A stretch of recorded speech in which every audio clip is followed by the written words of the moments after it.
the rise of nationalism in Europe, visualizing the nation. Artists in the 18th and 19th centuries found a way out by personifying a nation. In other words, they represented a country as if it were a person. Nations were then portrayed as female figures. The female form that was chosen to personify the nation did not stand for any particular woman in real life. Rather, it sought to give the abstract idea of the nation a concrete form. That is, the female figure became an allegory of the nation.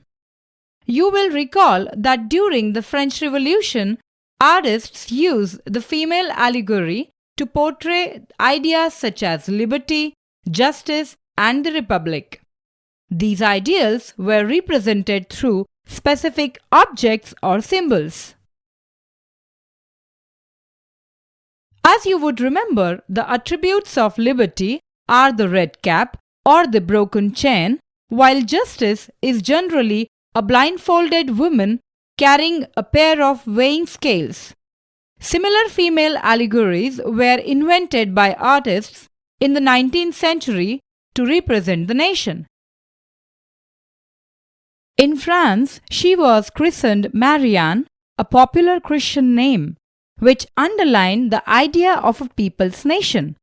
Her characteristics were drawn from those of liberty and the republic, the red cap, the tricolor, the cockade. Statues of Marianne were erected in public squares to remind the public of the national symbol of unity and to persuade them to identify with it. Marianne images were marked on coins and stamps. Similarly, Germania became the allegory of the German nation. In visual representations, Germania wears a crown of oak leaves as the German oak stands for heroism.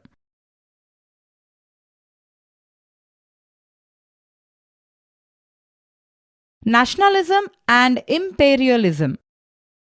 By the last quarter of the 19th century, nationalism no longer retained its idealistic liberal democratic sentiment of the first half of the century, but became a narrow creed with limited ends. During this period, nationalist groups became increasingly intolerant of each other and even ready to go to war. The major European powers, in turn, manipulated the nationalist aspirations of the subject people in Europe to further their own imperialist aims. The most serious source of nationalist tension in Europe after 1871 was the area called the Balkans.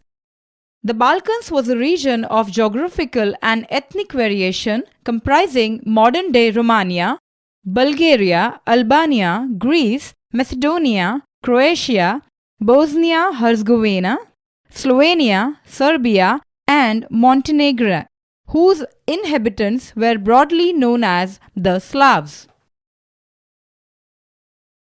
A large part of the Balkans was under the control of the Ottoman Empire.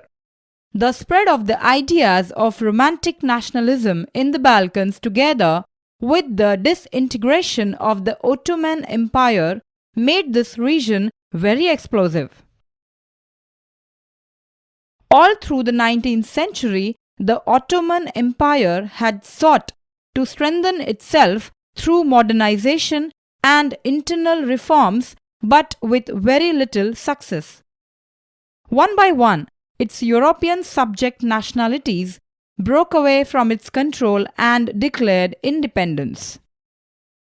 The Balkan people based their claims for independence or political rights on nationality and used history to prove that they had once been independent but had subsequently been subjugated by foreign powers.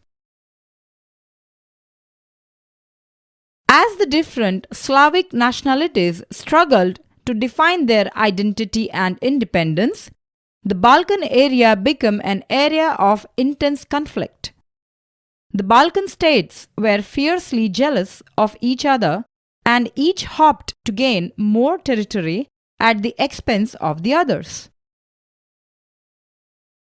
During this period, there was intense rivalry among the European powers over trade and colonies as well as naval and military might. These rivalries were very evident in the way the Balkan problem unfolded. Each power, Russia, Germany, England, Austro-Hungary, was keen on countering the hold of other powers over the Balkans and extending its own control over the area. This led to a series of wars in the region and finally the First World War. Nationalism aligned with imperialism led Europe to disaster in 1914. But meanwhile, many countries in the world which had been colonized by the European powers in the 19th century began to oppose imperial domination.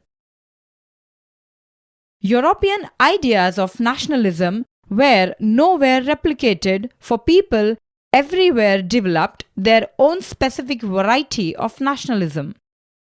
But the idea that societies should be organized into nation states came to be accepted as natural and universal.